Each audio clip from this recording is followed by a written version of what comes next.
Assalamualaikum warahmatullahi wabarakatuh. Waalaikumsalam. Selamat sore Grossever. Gross TV kembali mengudara. Tadi pagi, alhamdulillah Gross TV sudah bincang-bincang santai dengan Bang Dadon. Itu bahasa ngetopnya di dunia maya dan di kehidupan sehari di pergaulan dengan dunia notaris PPAT.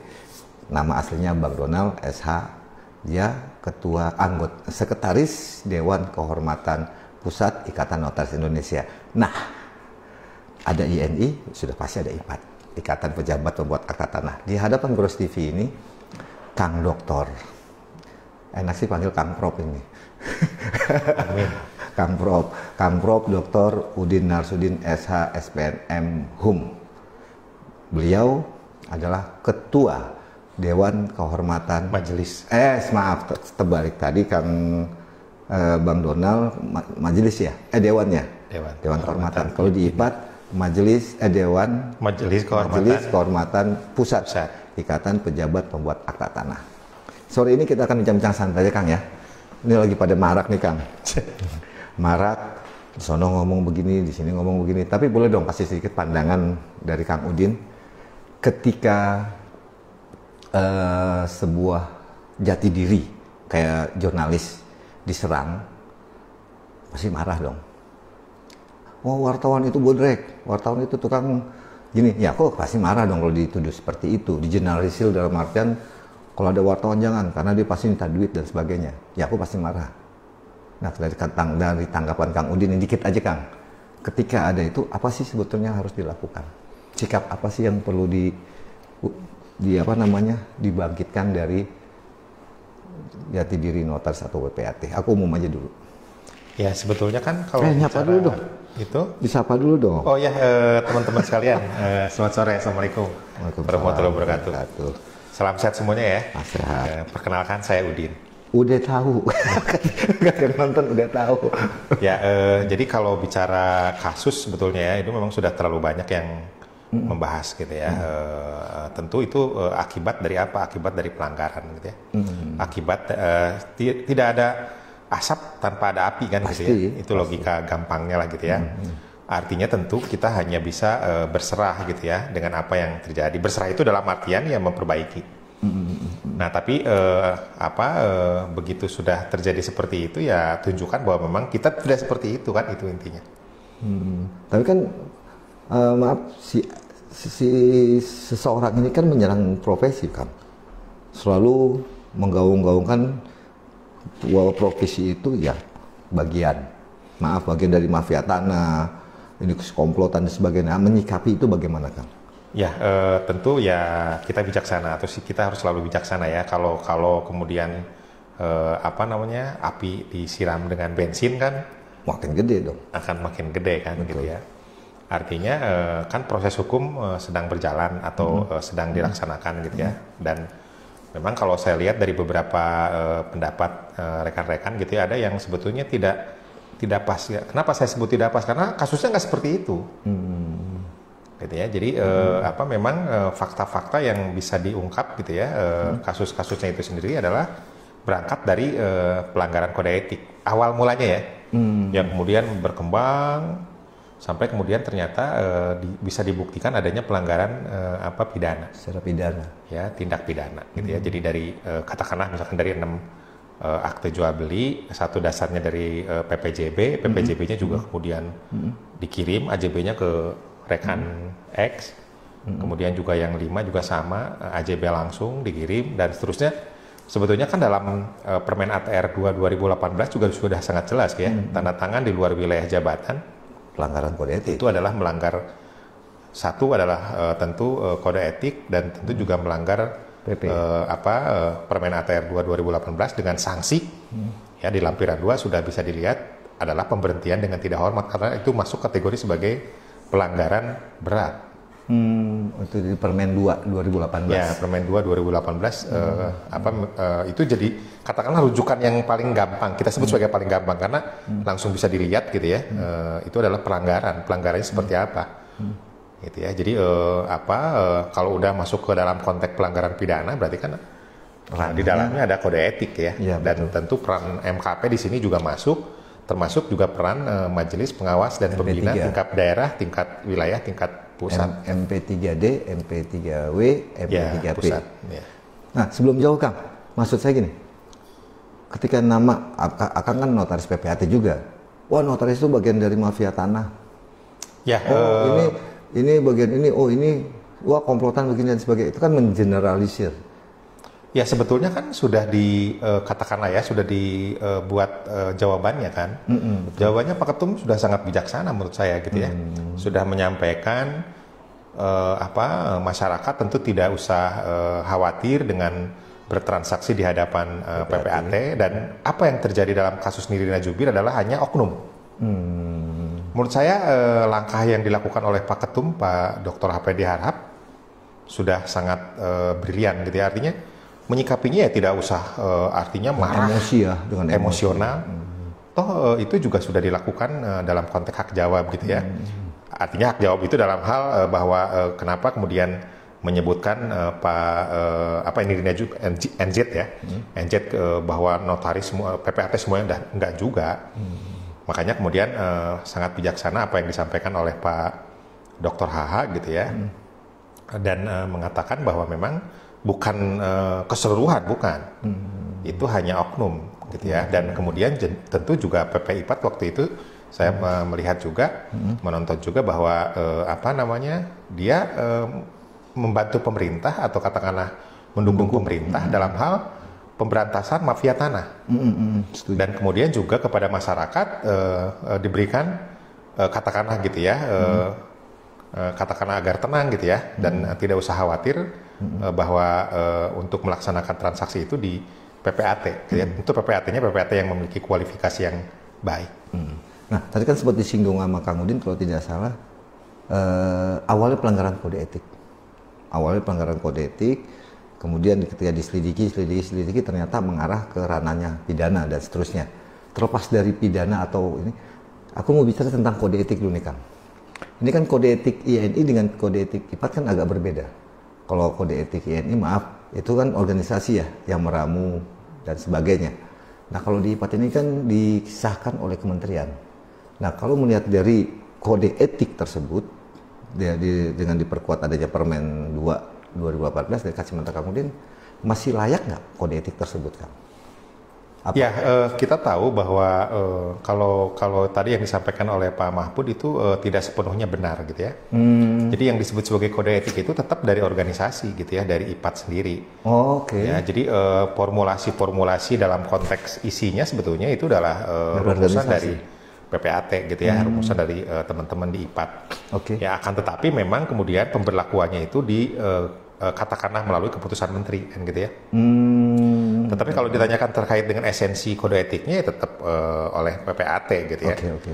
Makanya kemudian dalam konteks katakanlah peningkatan kualitas PPAT yang memberikan materi tentang PPAT, kode etik PPAT adalah dari organisasi, dari MKP gitu ya. Karena memang yang tahu dalam tanda petik ya lebih jauh dalam konteks esensial kode etik tadi adalah tentu PPAT-nya sendiri. Oh, berarti maksud Kang Udin sebenarnya ramuannya tetap PPAT yang menggarap, organisasi lah ya menggarap. Betul. Cuman hanya saja diperkuat dengan disahkan oleh kementerian. Betul. Karena sebagai pembina seperti Betul. itu. Nah, kalau dari kacamata Kang Udin itu masih layak nggak? Dalam artian masih perlu, apakah perlu ditingkatkan, diperkuat, apalagi saat ini maaf, teknologi nggak bisa dibendung Kang. IT dulu kita kirim surat Kang, sekarang ketik lewat WA. Terus informasi, ya aku jujur jurnalistik pun tergradasi Kang. Dulu cetak Kang, saya juga datang Kang beli majalah, sekarang bingung. Tergradasi, kenapa? Isinya sudah habis oleh media-media online cepat, ya kan? Hari ini terjadi, hari ini juga orang bisa baca, bisa nonton, bisa baca running text dan sebagainya.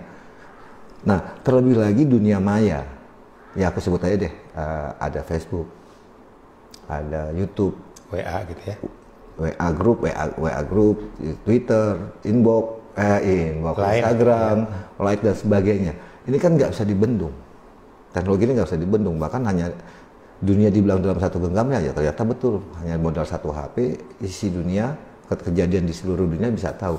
Nah, apakah itu sudah dengan melihat keadaan ini, apakah kode etik dalam artian mengatur etika dan estetika masih bisa relevan dengan kondisi saat ini, Kak? Ya, memang tentu kita kalau bicara hukum umum saja sudah kelihatan bahwa hukum itu akan selalu berkembang kan. Oke, setuju. Ya, dalam konteks katakanlah pelaksanaan jabatan PPAT juga tentu ada berbagai macam perkembangan gitu ya. Termasuk dalam pembuatannya, misalkan PP 18 2021 kan juga ada berkembang ya. Dimungkinkan katakanlah elektronik, sertifikat juga elektronik. Walaupun nanti kalau untuk akte PPAT elektronik kan belum ya. Ya, betul. Nah, terkait dengan kode etik juga memang tidak bisa katakanlah dianggap bahwa kode etik PPAT yang lama itu sudah uzur lah gitu ya, usang gitu ya. Tentu memang tidak bisa dinyatakan seperti itu secara langsung gitu ya. Karena yang namanya regulasi, yang namanya aturan termasuk kode etik juga harus kemudian diperbaharui sesuai dengan perkembangan. Nah, artinya misalkan tadi yang disebutkan, bagaimana sih kemudian mengontrol atau mengawasi rekan PPAT atau PPAT dalam konteks misalkan bermedsos, dalam konteks mengeluarkan pendapat yang ada di dalam media sosial gitu ya, dalam jaringan online gitu ya. Tentu dalam konteks kode etik yang terdahulu yang kemudian belum masuk ke sistem online gitu ya, sistem melalui media sosial, memang tidak disebutkan akan dilakukan pemeriksaan, tapi kan sebetulnya esensinya atau katakanlah benang merahnya dalam hal bagaimana kemudian berperilaku ya, etikanya di antara masyarakat, di antara sesama rekan PPAT, sesama rekan yang lain, itu kan jelas harus selalu kemudian katakanlah berperilaku yang baik. Oh, bergaulnya, cara bergaulnya, betul, etika dan estetika. Ya, esensinya tentu di situ. Nah, kalau kemudian harus dilakukan perubahan, ya paling dirubah misalkan ya bagaimana kemudian seorang PPAT itu katakanlah gitu ya berperilaku yang baik, baik dalam konteks jasa ya, artinya di darat ya, seperti ya, tatap muka offline, tatap muka offline, atau kemudian berperilaku di jaringan media sosial misalkan. Paling hanya itu gitu ya, artinya misalkan karena misalkan di Facebook, di WA gitu ya, itu kan kelihatan namanya kan. Betul. Nah, itu mungkin hal-hal yang katakanlah harus dilakukan gitu ya, perubahan-perubahan tentu sesuai dengan kebutuhan dalam konteks terciptanya suatu katakanlah gitu ya, suatu kode etik yang kokoh, yang kemudian bisa diikuti oleh semua masyarakat PPAT gitu ya. Karena kalau dari beberapa kasus yang ada sebetulnya harusnya itu tidak usah tidak terjadi ya, tapi ternyata buktinya terjadi. Betul. Yang awalnya misalkan dari tanda tangan di luar wilayah, ya ternyata setelah diselidiki lebih jauh bukan itu yang menjadi esensi pelanggarannya. Gitu. Karena tadinya misalkan terkait dengan kode etik itu tidak dilaksanakan dengan baik, ternyata di dalamnya ada unsur pidana. Pidananya awalnya dari kode etik. Yeah. Berarti kan ini jembatan, bukan seakan-akan jadi sebagai jembatan untuk melihat lebih ke dalam, kan gitu, Kang. Nah, Akang sebagai ketua MKP kan berarti penegakan pengawasan yang tadi etika, estetika, menegakkan kode etik lah, perilaku dan sebagainya, termasuk pembinaan nggak, Kang? Ya, kan yang disebut sebagai penegakan itu kan di dalamnya ada pengawasan, ada pembinaan gitu ya. Tentu dua elemen itu yang juga harus memadai gitu ya. Memadai itu juga tentu apakah orang yang kemudian memeriksa, orang yang membina itu adalah orang-orang yang tepat kan gitu ya. Betul. Termasuk konteksnya, makanya kemudian ada yang disebut sebagai ALB misalkan ya. Anggota luar biasa. ALB itu kan adalah orang yang akan masuk ke dunia nanti ya, dunia PPAT. Itu juga kan berangkat dari situ. Ya makanya kemudian ada yang disebut sebagai peningkatan kualitas gitu ya, yang disebut sebagai katakanlah pendidikan dasar kemarin itu ya, diklat SAR ya, BIMTEK dan seterusnya itu kan salah satunya adalah itu ya. Jadi bukan kemudian diartikan hanya sekedar katakanlah hanya untuk ujian gitu ya, tetapi harus dipahami bahwa seorang PPAT itu harus siap dalam konteks keilmuan, tetapi dalam konteks perilaku dan moral. Berarti kode etiknya harus benar-benar tertanam. Betul. Makanya kan begitu ada pelanggaran, katakanlah selalu kan banyak pertanyaan, lalu kalau gitu ngapain itu kode etiknya? Karena kadang-kadang pemahaman seseorang gitu ya terkait dengan kode etik itu hanya sesuatu yang katakanlah itu so idealis. Itu gitu ya. Bisa-bisanya organisasi. Iya, itu nggak usah lah. Yang penting kan gue cair duit yang banyak gitu ya. Nah itu yang kemudian tidak dipahami, berarti tidak memahami bahwa konsep kode etik itu sebetulnya justru adalah menjadi pagar. Pagar dalam konteks yang masih bersifat moral. Ya, dari sudut moralitas memang kemudian akan berpengaruh ke dalam konteks yang tadi ada pelanggaran-pelanggaran yang lebih berat, yaitu pelanggaran pidana, perdata atau administrasi. Kan tanggung jawab PPAT ada 4 sebetulnya ya. Kadang-kadang yang kode etik inilah atau etik inilah yang dianggap sebagai yang paling mudah, dianggap sepele lah. Dianggap sepele, padahal kan nggak seperti itu. Justru awal mulanya itu biasanya dari hal yang kecil dulu. Tadi misalkan tanda tangannya di luar wilayah, bagi-bagi, kirim-kirim nomor, kirim-kirim jualan nomor, ya emangnya jualan HP gitu ya, jualan HP, nomor HP. Dari situ disidik-sidik ternyata lebih dalam. Wow. Iya, karena kalau kita explore gitu ya, kasus yang terjadi itu kan sebetulnya dari jualan nomor kan? Iya, pinjam nomor. Jualan nomor lah. Kalau pinjam nomor itu kan nggak pakai duit kan? Kalau ini kan dipakai duit, tapi juga kan tentu harus dipahami bahwa dalam konteks jualan nomor juga polisi kan pasti akan mengeksplor lebih jauh. Pasti. Ya, harga transaksi 500 juta, 600 juta, kenapa dibayar 250 juta? Keren itu Bang. Ya logika gampangnya gitu ya. Berarti kan ada unsur di situ. Betul. Kalau ada yang menanyakan mens rea-nya di mana lah, dari situ aja bisa disimpulkan. Itu aja sudah ada pelanggaran berat di situ. Nah, kembali lagi masalah penegakan Kang. Nah, apa yang langkah selain kalau nggak salah kemarin di Latsar ya, di situ masuk dalamnya materi kode etik, dan itu katanya memang bukan untuk diujikan.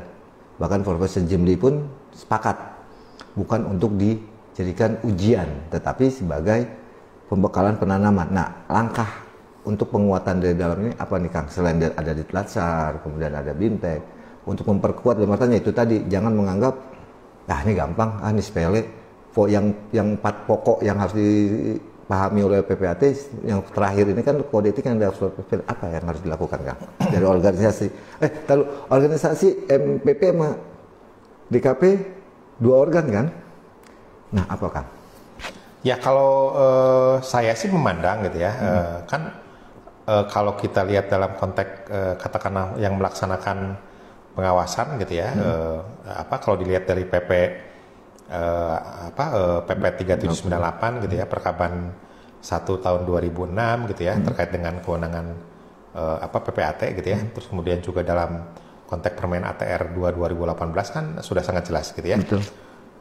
Pelanggaran kode etik ada Majelis Kehormatan wilayah, Majelis Kehormatan pusat kan gitu ya. Sayang memang kemudian tidak ada Dewan Kehormatan daerah ya, Dewan Kehormatan daerah PPAT, itu yang mungkin titik lemah yang harus segera diperbaiki kan gitu ya.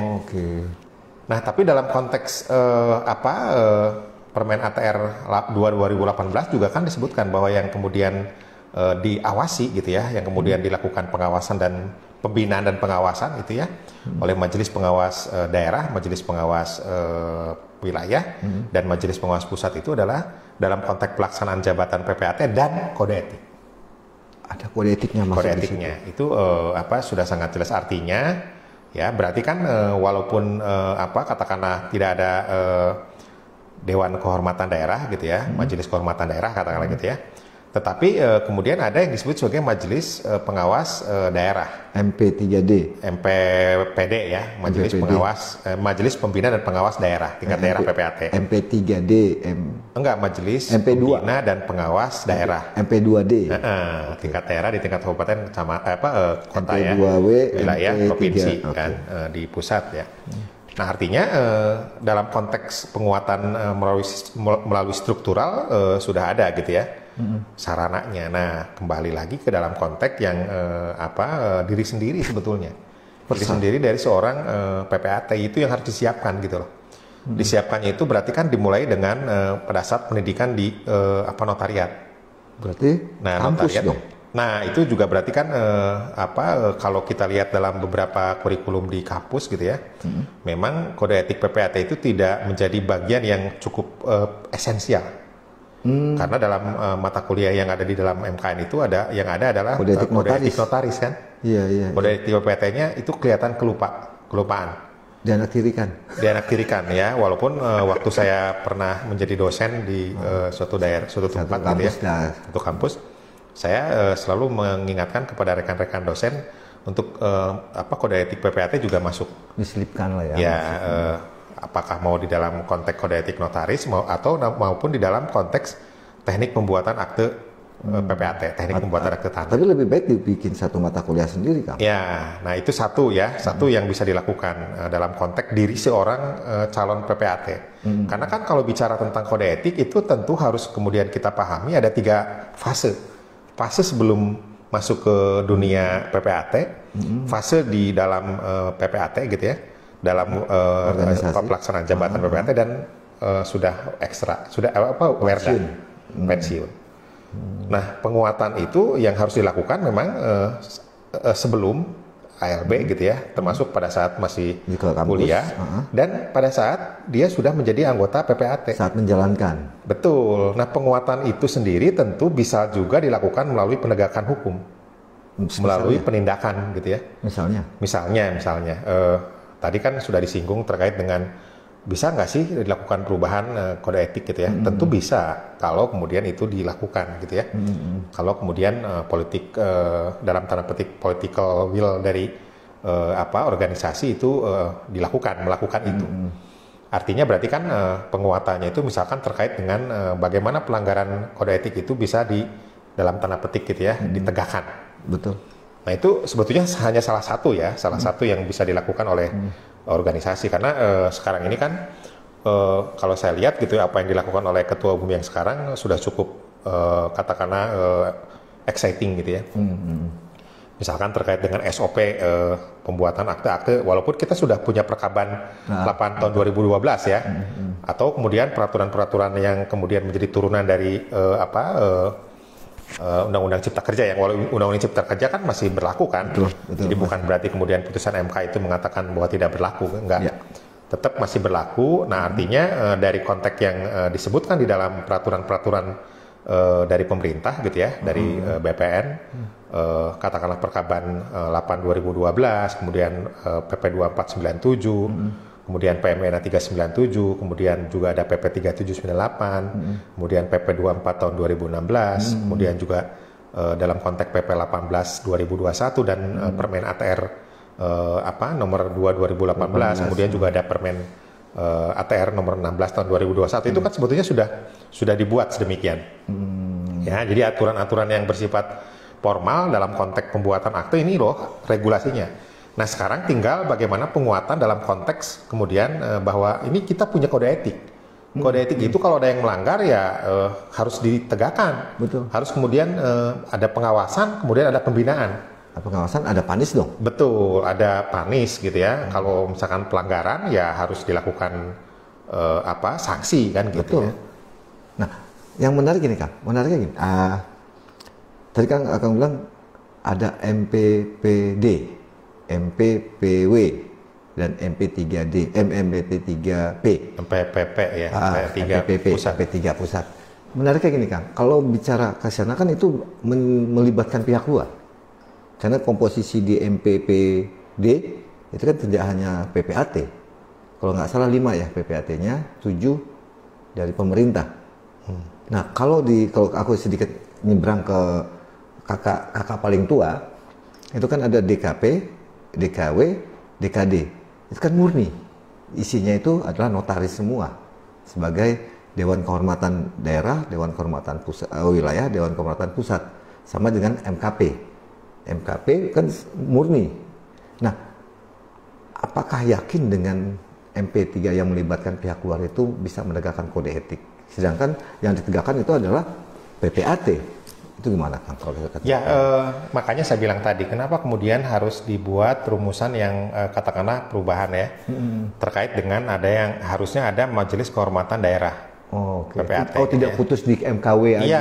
Iya kan terlalu jomplang ya, artinya kita tahu misalkan di Jawa Barat ada berapa kabupaten sih? 25, 30 sekian lah kalau nggak salah ya. 25. Oh gitu, nggak tahu lah.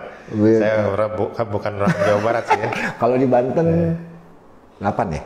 Iya, dari Banten kan sekian gitu ya. Berarti kan katakanlah kalau pelanggarannya di suatu daerah di Jawa Barat, berarti harus ke Bandung kan di Majelis Kehormatan Wilayah. Kalau di Banten harus ke Serang dan seterusnya. Itu kan akan terlalu jomplang gitu ya. Makanya bagaimanapun yang tahu terkait dengan bagaimana seorang PPAT yang baik, seorang PPAT yang tidak baik dalam konteks kode etik itu pasti adalah PPAT. Pengurus daerah itu ya? Iya, PPAT-nya lah secara umum gitu ya. Makanya kemudian harus dilakukan pembinaan itu pertama itu harus oleh PPAT dulu, oleh Majelis Kehormatan Daerah dulu. Berarti harus dibentuk MKD. Nah, itu yang paling ideal gitu ya, supaya kemudian dinilai apakah ada pelanggaran nggak. Kalau di sini sudah tidak ini ya masuk ke Majelis Kehormatan Wilayah ke pusat. Karena yang terjadi misalkan dalam beberapa saat ini gitu ya, surat itu di Ketua Majelis Kehormatan Pusat tuh banyak. Yang kemudian langsung yang melaporkan adanya pelanggaran terkait dengan kode etik. Begitu kemudian kita nilai, ternyata itu bukan merupakan pelanggaran kode etik, tapi pelanggaran dalam konteks jabatan. Benangnya tipis berarti ya? Nah, itu makanya kita lihat, kan kita juga kemudian mengklarifikasikan melalui kode etik kan. Ada nggak pelanggaran terkait dengan itu? Oh, ini bukan ranahnya kode etik, tapi ranahnya di tempat lain. Ranahnya di pelaksanaan jabatan, bukan di kode etik. Ya, misal ya, yang kemudian dipersoalkan itu adalah terkait dengan ibu saya tidak pernah merasa tanda tangan dalam akte yang dibuat oleh PPAT. Kan itu belum masuk ke sini. Harus klarifikasikan dulu gitu loh. Kenapa tidak tanda tangan atau memang tidak tanda tangan dan seterusnya. Itu lebih kepada pelaksanaan pekerjaan, bukannya kode etik. Kalau kode etik itu kan tadi tanda tangan di luar wilayah. Ya, istilahnya moral gitu ya. Moral bahasa di medsos ya, kirim apa gitu ya, kirim bunga dan seterusnya itu kan. Iya, benar-benar. Nah, berarti ada nggak kemungkinan dalam artian dalam masa saat ini untuk melahirkan MKD? Ya, saya sih mendorong ya, artinya agar lebih efektif, karena kalau kita bicara konteks di MPPD gitu ya, mungkin tadi ada unsur dari luar itu, walaupun BPN ya, dari BPN tentu juga apakah mereka memahami atau katakanlah mendalami terkait dengan kode etik PPAT gitu ya. Karena biasanya kan yang kemudian lebih memahami pasti adalah dia yang bergelut dalam katakanlah PPAT itu. Kan yang unik keduanya ini kan PPAT, kalau notaris murni notaris ya notaris, nggak ada notaris sementara, nggak ada Kang, nggak ada notaris dari mantan Kanwil Kumham. Nah, yang unik di keduanya di dunia PPAT ini kan ada tingkatan, ada beberapa macam PPAT murni, ya PPAT notaris lah maksud saya. Ada PPAT sementara. Ada PPAT yang diangkat dari para pensiunan ya, Werda Kanta-Kanta. Nah, apakah kode etik ini juga berlaku terhadap mereka semua? Apakah mereka juga termasuk bagian dari organisasi IPAT? Ya, tentu kalau kita lihat di dalam sekarang dari konteks kewenangan dulu ya. Nah, apakah dalam PP 2497 itu disebutkan? Ya, ada katakanlah ada perbedaan antara PPAT-S, PPAT dengan PPAT khusus gitu ya. Kan tidak ada. Dalam konteks dalam konteks tugas jabatan ya, dalam konteks kewenangan. Nah, demikian juga di dalam PP 3798. Ya, memang dibedakan. Ya, tapi kemudian tugasnya kan sama. Bikin ya, membuat akte dan seterusnya ada 8 gitu ya. Termasuk juga dalam konteks katakanlah majelis pengawas dan pembina tingkat daerah, ya, pembentukan itu sendiri termasuk di dalamnya adalah ke PPAT sementara. Ya, jadi artinya memang kemudian kalau ada pelanggaran terkait dengan katakanlah seorang PPAT gitu ya, kan bisa dengan mengajukan katakanlah surat ke Majelis Pengawas Daerah, Majelis Pengawas Daerah. Laporan ya, laporan masyarakat namanya ya. Laporan masyarakat. Nah, artinya bukan hanya kepada PPAT notaris gitu ya, yang dijabat oleh notaris, juga termasuk kepada PPAT sementara yang oleh Pak Camat misalkan. Kalau dia nakal boleh dilaporin dong? Iya. Ke MP3D? Ya, Majelis Pengawas dan Majelis Pembina dan Pengawas Daerah. Kabupaten bukan Kota ke MKD, MKW? Itu tadi, apa yang kemudian dilanggar kan? Enggak, maksudnya kalau yang melanggar camat, lapor ke MKW salah nggak? Nah, sekarang logikanya gitu ya. Sebetulnya kan ikatan pejabat pembuat akta tanah itu termasuk juga camat harusnya. Harusnya kan gitu, menarik. Nah, tapi dalam beberapa hal gitu ya, makanya kenapa kemudian ada Majelis Pengawas dan Pembina tingkat daerah, tingkat wilayah, tingkat pusat gitu ya, ada anggapan bahwa camat itu bukan bagian dari itu, padahal kan tidak. Karena kan di situ tidak ada batasan. Iya. Tidak makanya dalam konteks pelaporan tadi gitu ya, masyarakat itu kan pasti susah untuk membedakan ini masuk ranahnya kode etik nggak atau ranahnya wilayah jabatan kan? Nah kalau pertanyaannya tadi bisa ke MKW nggak? Kalau dalam konteks tadi gitu ya, relasi antara peraturan-peraturan ya dapat saja. Misalnya camat, kalau biasa kan kalau notaris kan ada aturan yang Permen 33 2021 terbaru 0,25, 0,50, 0,75 dan 1% kan gitu. Kalau camat kan gila bang, lebih dari itu. Nah itu masuk ke pelanggaran kode etik. Sama. Berarti bisa dong melapor. Iya. Kalau ada misalnya masyarakat membuat AJB nih di camat. Ya sama aja, itu bisa, nggak ada masalah.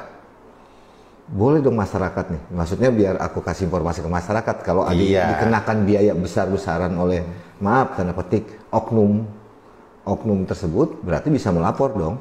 Ya, tapi kan itu bukan bagian dari pelanggaran kode etik sebetulnya, itu bagian dari pelanggaran peraturan perundangan. Jadinya bukan ke majelis kehormatan tadi, tapi majelis pengawas, majelis pembinaan pengawas MP3D itu ya. Daerah. Makanya kan dibuka ruang itu. Dibuka ruang untuk kemudian kalau ada pelanggaran ya terkait dengan peraturan perundangan yang berkaitan dengan pertanahan itu bisa melaporkan kan gitu ya. Oke. Berarti camat juga bisa kena ya. Iya. Jadi ada wadah dari masyarakat untuk melakukan laporan. Iya, jadi kalau dalam beberapa kasus misalkan di pengadilan saya seringkali menjadi saksi ahli ya. Untuk misalkan terkait dengan camat. Terkait dengan PPAT camat ya, PPATS ya.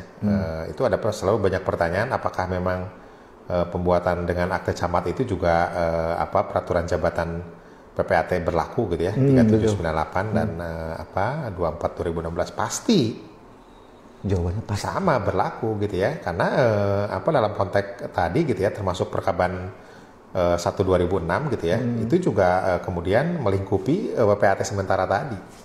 Mencakup keseluruhan ketiga-tiganya, mau dia PPAT notaris, PPAT sementara atau PPAT khusus. Bahasa gross PPAT murni, PPAT sementara, PPAT khusus. Itu berarti mencakup keseluruhan perkaban nomor 1 yang tadi Bang Kang Bro sampaikan kan gitu. Nah, yang menarik kalau nggak salah kan ini dalam jangka waktu dekat akan ada rakernas.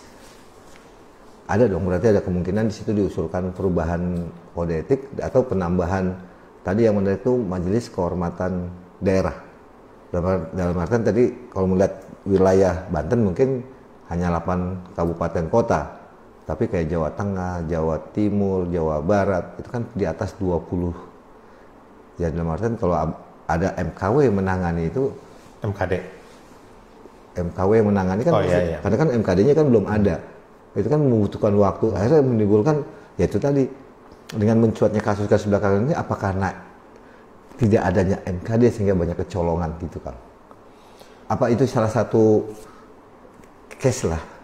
Ya itu yang harus dirumuskan ya. Kalau saya sih berharap di Pekanbaru nanti dirumuskan yang tadi hal-hal yang fundamental gitu ya. Itu kan menurut saya adalah fundamental kan. Karena tujuannya kan kembali lagi kepada penguatan kan. Penguatan pembinaan dan pengawasan dalam konteks kode etik gitu loh. Karena kalau misalkan kemudian pengawasan dan pembinaan itu bukan oleh dalam tanda petik internal dulu, itu mungkin akan melebar kemana-mana.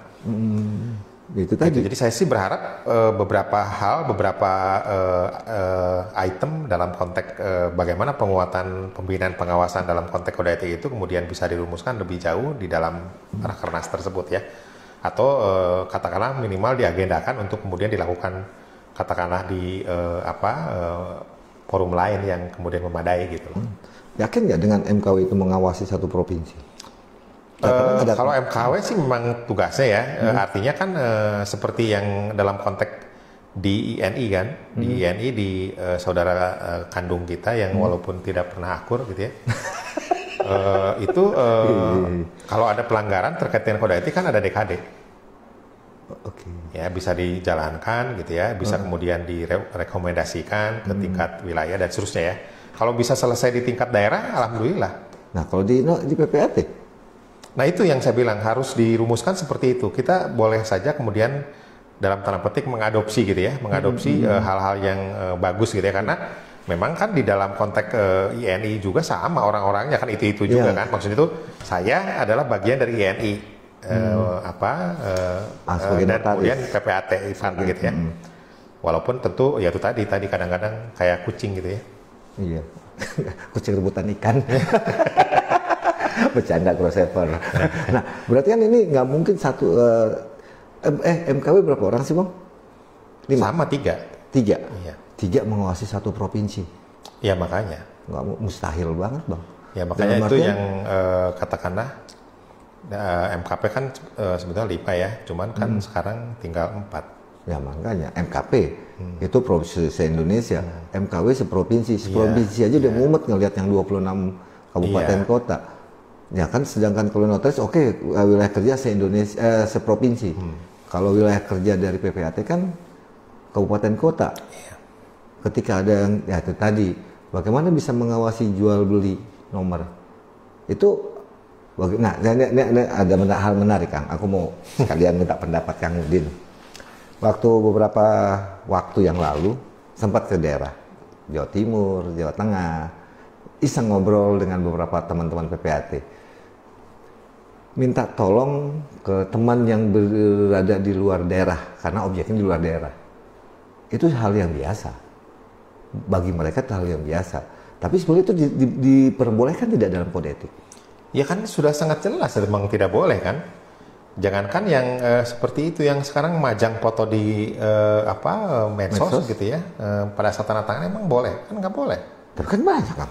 Ya itu tadi dari hal-hal di awal tadi saya bilang prolognya, dari hal-hal yang sepele itu bisa mengakibatkan ke ranah yang lebih jauh, gitu ya. Yang tadi tanda tangan di luar wilayah jabatan juga sama kan. Ketika diperiksa ujung-ujungnya wah. Kasusnya di Timur di Timur lagi, udah negara lain ya, Nusa Tenggara Timur ya.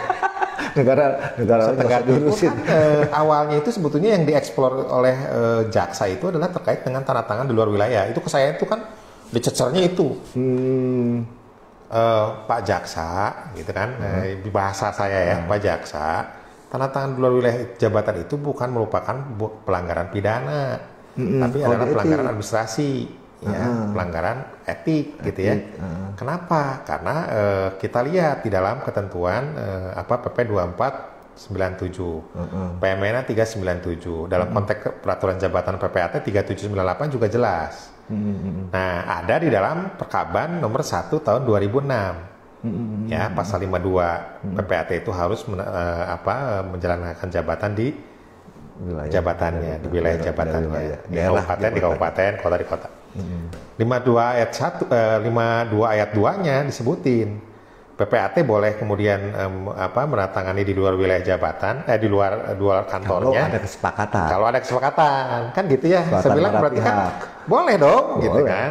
Tetapi tentu itu batasan-batasan yang harus diperhatikan ya, harus ada kesepakatan. Itu pengecualian ya. Pengecualian, tapi itu bukan menjadikan alasan pembenar tentu. Oh, berarti boleh dong tanda tangan. Iya, jangan yang penting para pihak mau, ayo. Itu saya bilang dalam konteks pembelaan ya, dalam konteks pembelaan bahwa itu bukan merupakan pelanggaran pidana.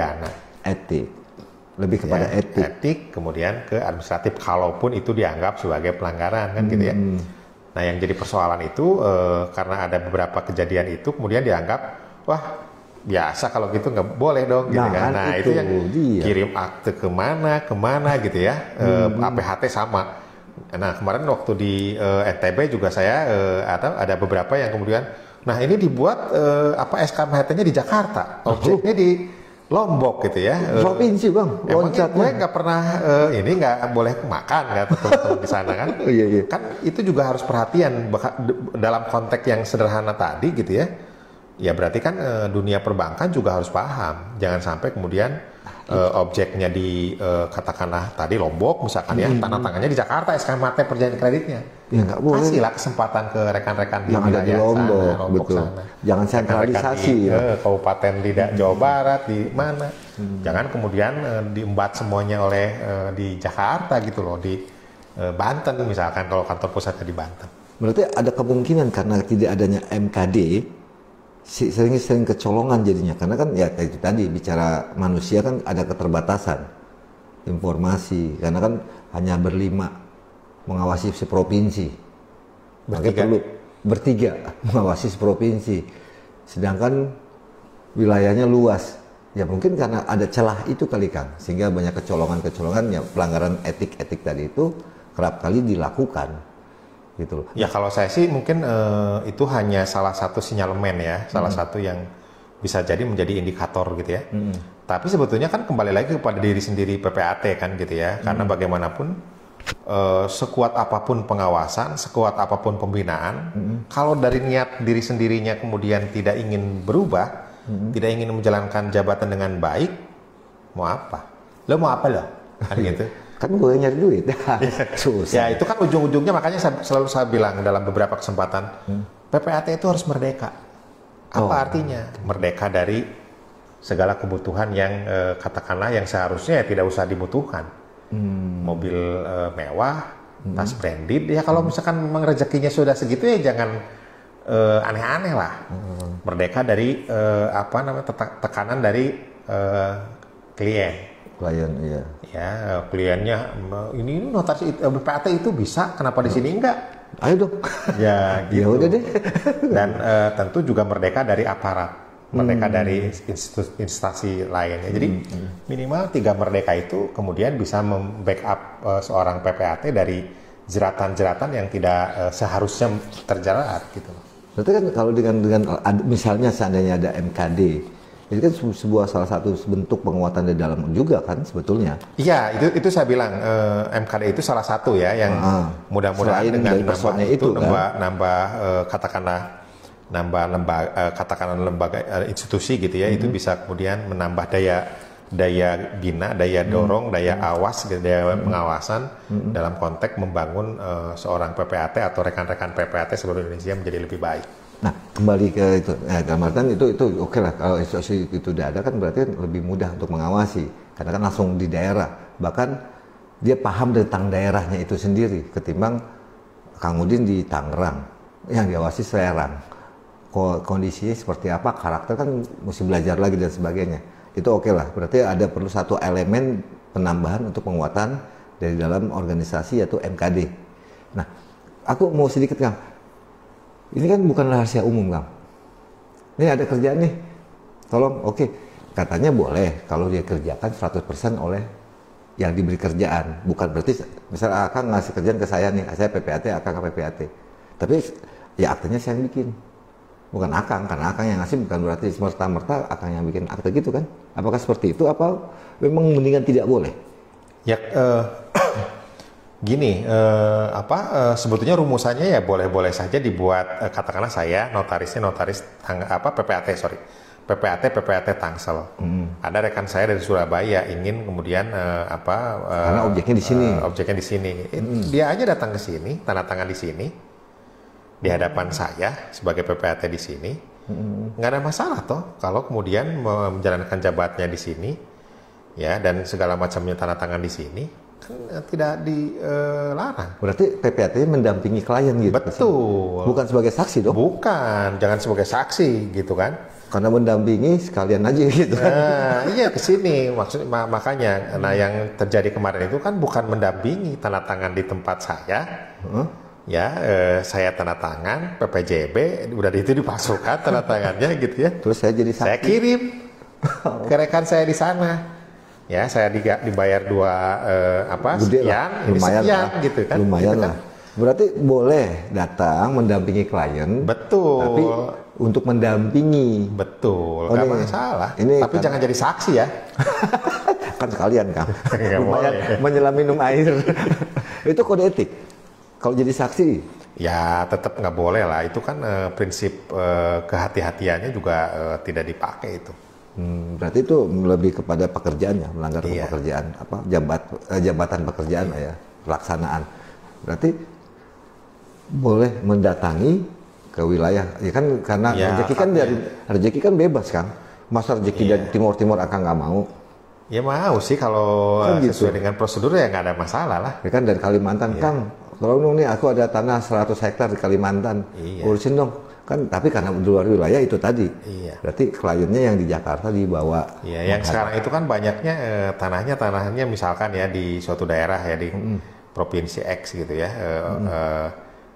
Datangnya ke notaris di sini nih, dibuatnya PJB sama notaris di sini gitu ya.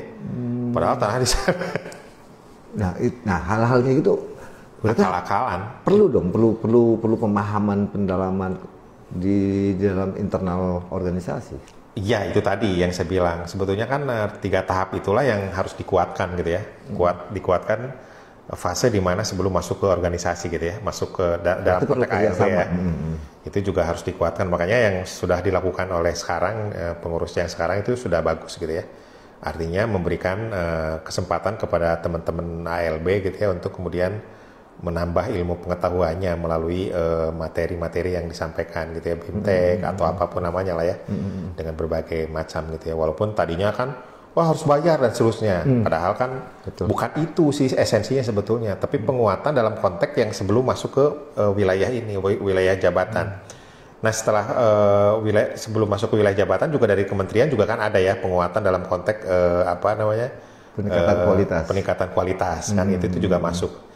Nah setelah masuk ke jabatan kan dari BPN juga sekarang ada kan bimbingan teknik peningkatan kualitas juga ya. Nah dari sudut organisasi juga kan yang disebut refreshing course dan seterusnya gitu ya, upgrading itu kan merupakan bagian dari konsep di mana penguatan kepada seorang PPAT gitu ya, personnya gitu ya. Dalam konteks keilmuan termasuk tentu di dalamnya adalah kode etik. Nah itu juga kan sebetulnya harus selalu dilakukan gitu loh.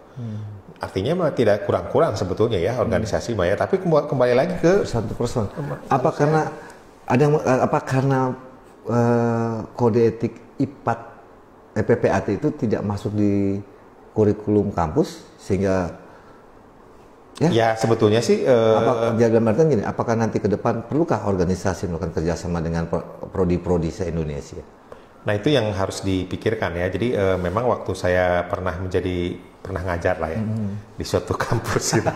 Sekarang sudah mantan yang sudah basi gitu. Tapi basi juga masih enak kok digoreng. Nggak enak kalau diangkatin juga nggak enak. Jadi nasi goreng kan. Itu banyak. Ya artinya kalau kemudian itu menjadi sesuatu yang katakanlah poin penting ya bisa juga sih. Artinya memang di dalam kurikulum coba masukkan atau rumuskan. Karena kalau kita lihat dari beberapa di pengadilan gitu ya, hampir 80% itu kasusnya pertanahan. Ya kan? Ya, jadi artinya berarti kan penguatan dalam konteks PPAT itulah yang kemudian menjadi ukuran penting juga gitu ya. Ya walaupun tentu juga tidak bisa dinafikan ya, jangan kemudian sedikit-sedikit PPAT terlibat, enggak juga. Karena bagaimanapun kenapa kemudian PPAT itu masuk ke dalam lingkaran mafia tanah?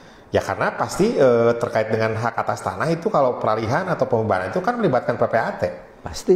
PPAT sendiri kan yaitu tadi tidak bisa serta-merta ikut serta enggak juga. Tapi kan ada jobnya masing-masing. Iya. Kan batasannya kalau PPAT kan sebatas pembuatan akta saja. Betul. Makanya begitu kemudian dalam konteks pembuatan aktenya baik gitu ya, tidak menjadi masalah. Aman. Unsur-unsur katakanlah tindak pidananya udah pasti tidak akan ada gitu ya. Kalau kemudian katakanlah peraturan-peraturan terkait dengan proses pembuatan akte itu dilaksanakan dengan sebaik-baiknya, syarat formal, SOP-nya lah ya, SOP-nya dipegang teguh, insya Allah aman, bisa tidur nyenyak, kan gitu. Tapi kalau coba-coba melanggar, nggak bisa. Nah itu ada rangkaian yang bisa kemudian mengantarkan dia ke berkembang luas.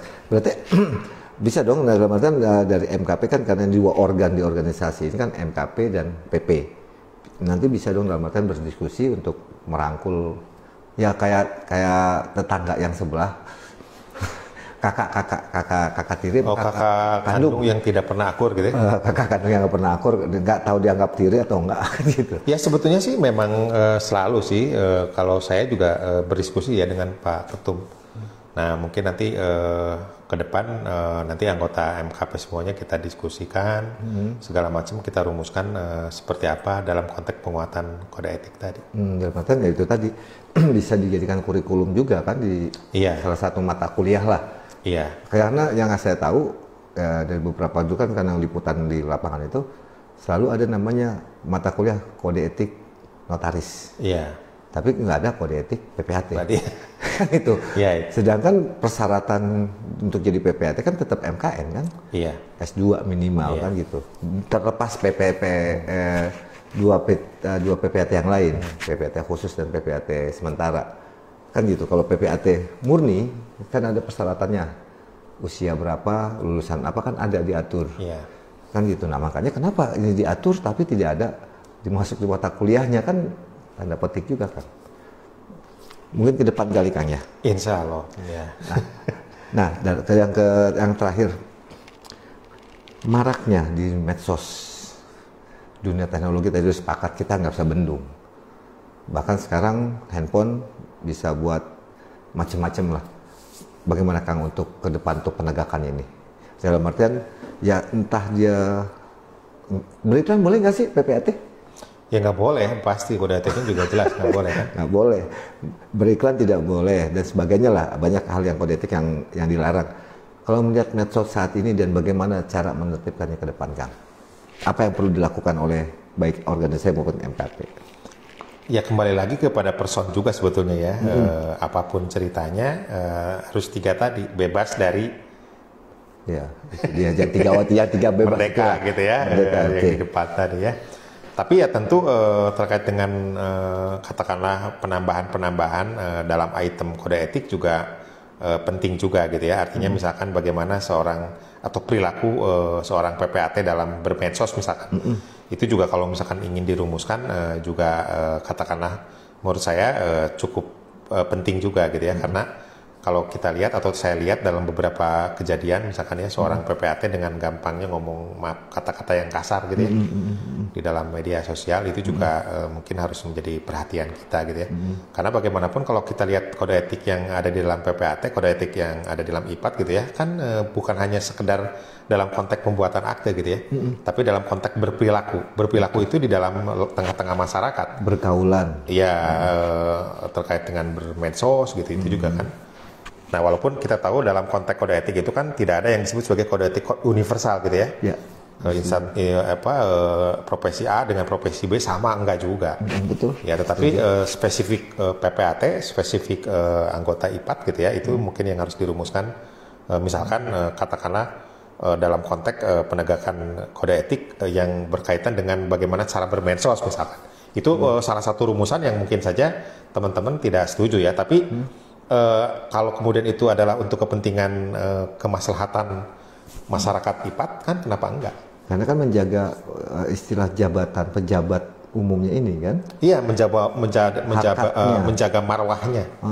Ya jangan sampai kemudian karena nilas titik rusak susu sebelanga kan gitu ya. Itu kan anggapan itu sudah dalam tanda petik sekarang ini dianggap sebagai sama. Ya itu kasus yang terakhir ini kan. Iya, kasus ini kan dianggap seperti itu, padahal itu tadi kemudian kita harus bersikap bijak juga gitu ya, bagaimana menyikapi, dan saya pikir cukup penting juga itu yang dilakukan oleh IPAT kan sudah cukup ini ya, menurut saya tidak kemudian atau menegaskan bahwa tidak semua PPAT seperti itu. Ya, walaupun tentu asas praduga tidak bersalah itu juga tetap harus kita kedepankan. Betul, selama belum ada putusan pengadilan, divonis, ya nggak boleh menyatakan dia bersalah atau tidak bersalah. Iya, kita setuju dengan itu. Dianggap benar dulu semua, tidak ada yang salah. Nah, kalau dalam bicara di Permen ATR 2018 itu kan ada punishment ya, sanksi. Tapi di situ sanksi kan ada tiga atau 4 sih ya. Lisan, tertulis, pemberhentian sementara, pemberhentian tidak hormat. Pemberhentian hormat, pemberhentian dengan hormat, pemberhentian dengan tidak hormat. Pemberhentian dengan hormat, pemberhentian dengan tidak hormat. Oh beda sama sebelah beda ya? Beda. Itu sementara. Beda, kan tidak pernah akur. Iya tidak pernah akur. Anak tiri sih gitu. Sementara itu tidak hormat dengan hormat. Nah, pertanyaannya, saat ini sudah ditegakkan belum Kang itu? Sudah, saya kan beberapa kali kan saya anggota majelis pemilihan pengawas PPAT pusat ya. Kan ukurannya sudah sangat jelas gitu ya. Bagaimana kemudian seorang PPAT kalau melanggar di dalam lampiran Permen ATR 2 2018 tadi. Halaman 2-nya ya? Lampiran 2 ya. Itu kan sudah sangat jelas bagaimana kemudian seorang PPAT itu bisa dipecat. Misalkan terkait dengan tanda tangan di luar wilayah jabatan misalkan gitu ya. Kemudian juga misalkan tidak membacakan aktenya gitu ya. Kemudian juga tidak dihadiri oleh pihak gitu ya. Itu kan sudah sangat jelas. Yang sebetulnya rumusan-rumusan itu ada di dalam syarat-syarat formal dalam pembuatan akte di dalam Permen ATR nomor 3 tahun 2004. Ada di situ. Ya, dan kemudian sudah dirubah kan. Ada beberapa yang kemudian dirubah di dalam Permen ATR nomor 16 tahun 2021. Jadi PMNA 397 dirubah dengan Permen ATR 16 tahun 2021 itu jelas. Misalkan PPAT itu wajib untuk membacakan aktenya, tapi ini nggak dibacain. Ya, itu melanggar. Itu melanggar dan itu berat kalau pelanggarannya itu adalah pemberhentian dengan tidak hormat. Itu masuk kategori melanggar pelanggaran berat. Tidak dibacakan berat. Melanggar sumpah? Ya, itu tadi melanggar sumpah jabatan. Ya, itu juga masuk kategori sebagai pelanggaran berat. Sehingga diberhentikan dengan tidak hormat. Jadi sebetulnya kalau kita lihat dalam konteks Permen ATR 2018 itu ya itulah yang harus dilakukan atau katakanlah dihindari dalam konteks Permen ATR 2018 tadi, terutama lampiran 2 itu tadi, karena kan jelas di breakdown lebih jauh. Karena sudah tertuang secara terukur di situ ya. Betul. Ini kalau melanggar ini ada sanksinya apa? Ini sanksinya apa ini? Itu kalau nggak salah ada berapa lembar itu, banyak ya? Iya banyak kan ada kategorinya, makanya ada pemberhentian dengan hormat, pemberhentian dengan tidak hormat, teguran kan? Teguran, yang termasuk teguran lisan dan tertulis itu ya, pelanggaran seperti apa tuh? Aduh, saya agak ini ya, kebanyakan ya. Apa karena pelangnya miring? Ya kalau kayak itu nggak terlalu ini. Yang saya ingat itu yang pemberhentian dengan tidak hormat ya. Misalkan 101 ayat 1 membacakan gitu ya. Oh, kalau tidak dibacakan. Ya, menjelaskan tanda tangannya tidak ada gitu ya. Terus kemudian tidak membayar BPH sebelum tanda tangan akte, itu juga masuk kategori pelanggaran. Pelanggaran berat. Nah, hal-hal itu bisa bisa diketahui menunggu laporan dulu kah atau berdasarkan informasi? Ya kalau kan ada dua dari katakanlah masyarakat gitu ya, dari masyarakat itu termasuk dari siapapun lah ya masyarakat. Termasuk rekan kah? Atau dari IPAT. Atau rekan-rekan sejawat boleh? Iya, IPAT itu kan pasti ini ke IPAT gitu ya, IPAT langsung ke ini. Oke. Nah dari sudut itu kemudian bisa masuk. Nah kemudian ada temuan dari BPN. Oh, informasi dari BPN. Temuan dari BPN kan mungkin saja masyarakat ke BPN ya, BPN kemudian mencari info dong, ngecek. Nah itu dan seterusnya melakukan, makanya ada yang disebut sebagai pengawasan, ada yang disebut sebagai pembinaan. Iya. Nah pembinaan itu bisa dilakukan dalam pemeriksaan ke kantor PPAT kan. Nah, apa yang ternyata ditemukan? Kan pemeriksaan itu berkala kan setiap tahun kan? Pasti, betul. Nah, di dalam pemeriksaan itulah kemudian ditunjukkan minuta dan seterusnya gitu ya. Itu yang kemudian bisa menjadi persoalan. Pertanyaan terakhir dari masalah punishment ini, perlu nggak dikasih reward kan? Kan pasti kalau ada punish harus ada reward dong. Selama ini kayaknya punish.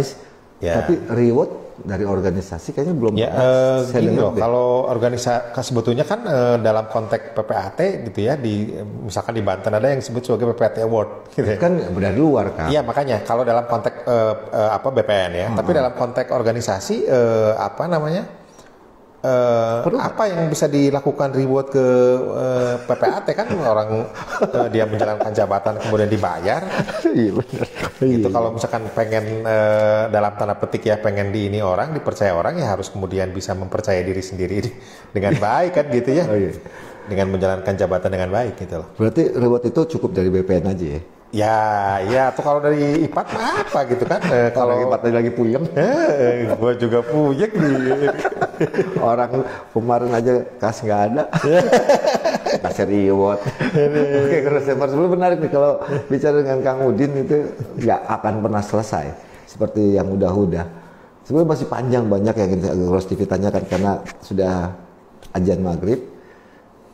Gross TV, jadi nanti insya Allah kita sambung lagi Kang. Tapi minimal tadi sudah dapat gambaran jelas bahwa duduk perkara seperti apa. Nah, sebagai closing statement, apa yang ingin Kang Profesor sampaikan ke teman-teman PPAT? Ya paling pokok sebetulnya adalah jalankanlah jabatan dengan baik. Gitu ya, prinsip kehati-hatian itu menjadi ukuran buat kita agar kita terhindar dari segala macam mara bahaya lah gitu. Kita pegang SOP lah. Ya, SOP, SOP-nya dipegang. Kalau untuk yang lain kan ada nggak?